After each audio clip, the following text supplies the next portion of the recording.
Hey, what's up, channel familia? I hope everyone is in good spirits. Today we're going to be working on this dude. It's Shattered Glass Optimus Prime with Shattered Glass Jetfire, one Black Row, and two of the feet from the Menasor set from the Combiner Wars. And of course, he has the throne of, or not throne, excuse me, maximal crown. Yeah, I was about to say throne of the primes because that's where he's from.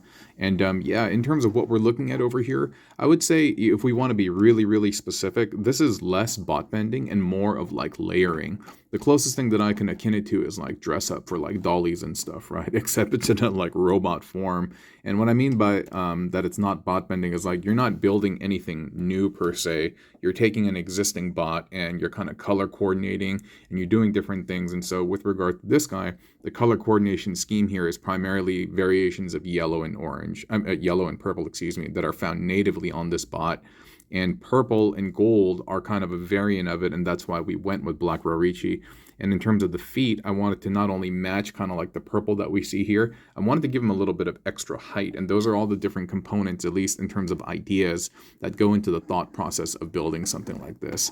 In terms of his composition, it's really quite easy. If you were to just like stare at this, you'd figure this out right away.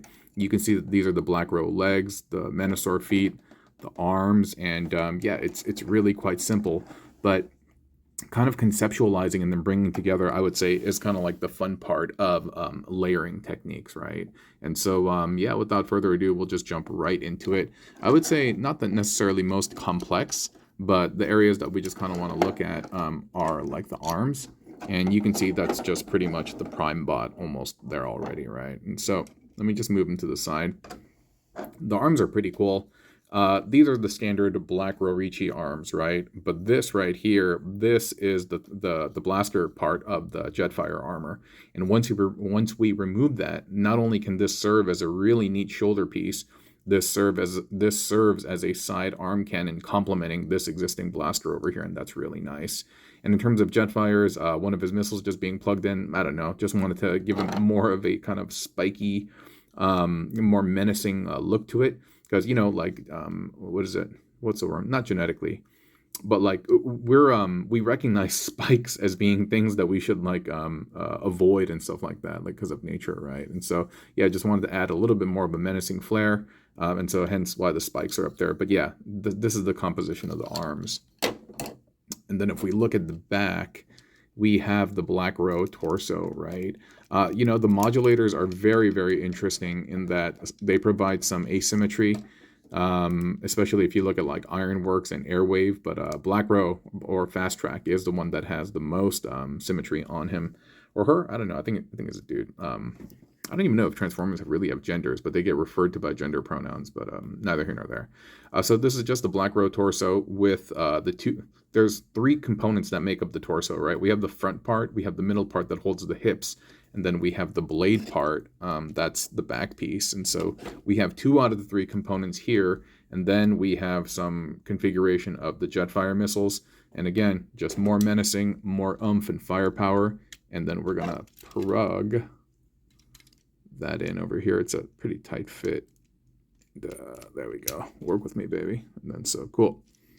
We got that in there, and it looks nice. And the throne of the maximal crown again is just an added bit I threw on there because I like the gold. You know, I wanted to play with more of the gold. And this over here, like I said, is just the Black Row backpack. The backpack with the blade inside. He's holding his blaster on the other side to kind of like complement it. And then these are just the Black Roritchi legs, folded up at the thighs, plugged into the side. And then we have the Menasor feet. And I just kind of like the Unicron toes facing forward versus back. And having this over here, it allowed me to fold down the heels on the back of this. So I thought that was pretty neat. And so after we do that, we just start plugging stuff in. And so I like layering a lot, not because it's necessarily like easier. It's just a different thing that you kind of do in the kitchen, so to speak. Like if you think of bot bending as an activity, when we're talking about, hey, let's cook, homie, that's one aspect of something that you can do in the kitchen, but so is layering. Layering is perhaps more like food, not food decorate, like food arrangement. There you go. Versus cooking. You know, like sometimes they'll do like plating, and they'll do certain things to make food look artistic and just visually very beautiful and appealing, more so than just like the taste. That's what layering is kind of is like. That's how I look at it. And yeah, I still consider it a form of bot bending, of fan moding, but it's different in philosophy and principle. You know what I mean? But still, it's very, very fun, and I encourage you to try. When I think about like things to combine, obviously we were talking about color over here. Sometimes it's factions, sometimes it's lore. But there's all sorts of different things that you can do when you're doing this combination layering process. And yeah, the most important part is you're being creative and you're having fun and you're expressing yourself. Don't worry about the end product. Just think about the process. Just think about, the moment in which you're in, and don't worry about at the end whether it looks good or tastes good or whatever. It's just really about the process and learning and growing and just kind of having an experiential moment. That's all I got to say. This has been a short one. Love you guys. Take care, okay? Bye.